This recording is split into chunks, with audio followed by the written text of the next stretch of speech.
জগদ্দলের মজদুর ভবনেই থাকেন ব্যারাকপুরের প্রাক্তন সাংসদ তথা বিজেপি নেতা অর্জুন সিং। সেখানে গতকাল রাতেই বোমাগুলির ঘটনা ঘটেছে।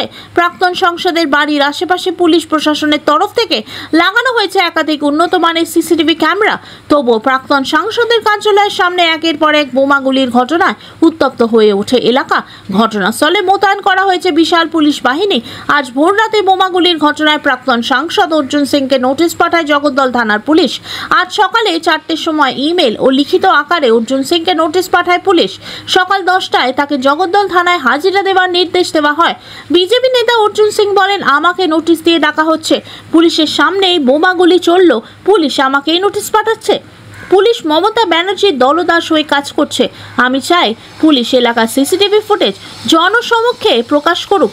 যদি এই কম সময়ের মধ্যে তিনি হাজিরা দিতে পারবেন না বললে জানিয়েছিলেন। পরিস্থিতি নিয়ন্ত্রণে আনতে ঘটনাস্থলে জগদ্দল থানা ও ব্যারাকপুর পুলিশ কমিশনারেটের বিশাল পুলিশ বাহিনী গোটা এলাকা ঘিরে ফেলেছে। ব্যুরো রিপোর্ট, আরজি সমাচার। ভাবুন, পুলিশের সামনে যে গুলি চালাচ্ছে প্রকাশ্যে ঘোষপাড়া রোডে, অত চওড়া রোডের উপরে, মেঘনা গেটের সামনে 3টে ক্যামেরা, শিব মন্দির গলি কাছে 4টে ক্যামেরা, লাইন দিয়ে ক্যামেরা আছে, পুলিশের ক্যামেরা আছে, সেইখানে গুলি চলছে। আর পুলিশকে আমি নিজে বলছি কি গুলি চালাচ্ছে আপনারা দেখতে পাচ্ছেন না?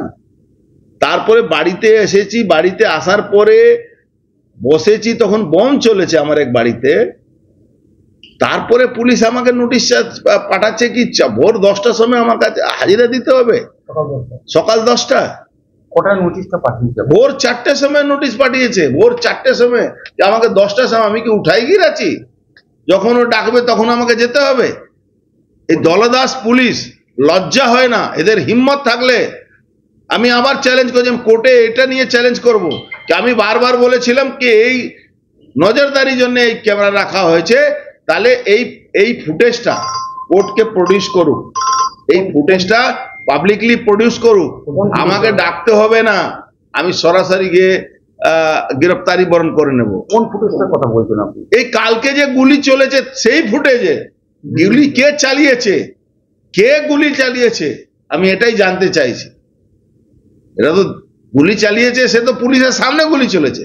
নোটিশে কি কি আছে এবং কি কি সেকশন? সেকশন তো কিছু বাকি নেই, সেকশন কিছু বাকি নেই, শুধু এক্সপ্লোসিভ সেকশন নেই। জানে এক্সপ্লোসিভ সেকশন দিলে এনআইএ চলে আসবে, এই জন্য এক্সপ্লোসিভ সেকশন দেয়নি। পুরো স্পষ্ট দেখা যাচ্ছে সিসিটিভি ক্যামেরাতে অর্জুন সিংয়ের পাশে সাদা জামা পরে একটি ছেলে, যার হাতে ফায়ার আর্মস, সেই ফায়ার আর্মসটা অর্জুনের পাশ থেকে বার করে সে গুলি চালায় এবং পরবর্তীকালে সেই ফায়ার আর্মসটা যখন সে লোকাতে যায়, যখন পুলিশ বাহিনী সেখানে পৌঁছে যায়, সেটাও দেখা যাচ্ছে স্পষ্ট।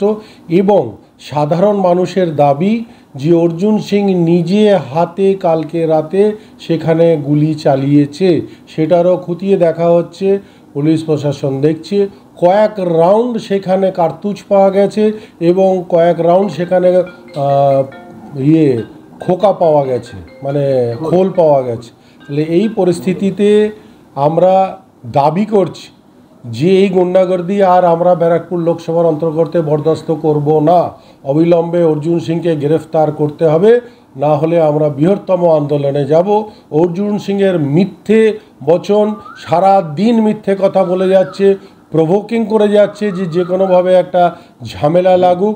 আর আমার কথা হলো, ওনার অফিস থেকে মেঘনা জুট মিল গেট প্রায় 700 বা 500 মিটার দূরে, সেইখানে উনি হঠাৎ কেন উপস্থিত হলেন এবং কেন তিনি ওই রাতের বেলা সেখানে দলবল নিয়ে গেলেন?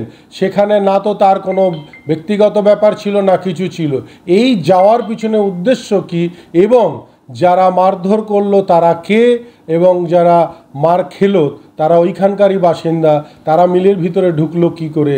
এবং পুলিশ এটাও খতিয়ে দেখছে যে মেঘনা জুট মিলের ভিতরে অর্জুনের একাধিক গাড়ি, যেগুলো উনি চড়েন এবং যেগুলোতে ওনার দুষ্কৃতীরা চড়ে, সেই গাড়িও দেখা যাচ্ছে যে মেঘনা জুট মিলের ভিতরে রাখা রয়েছে।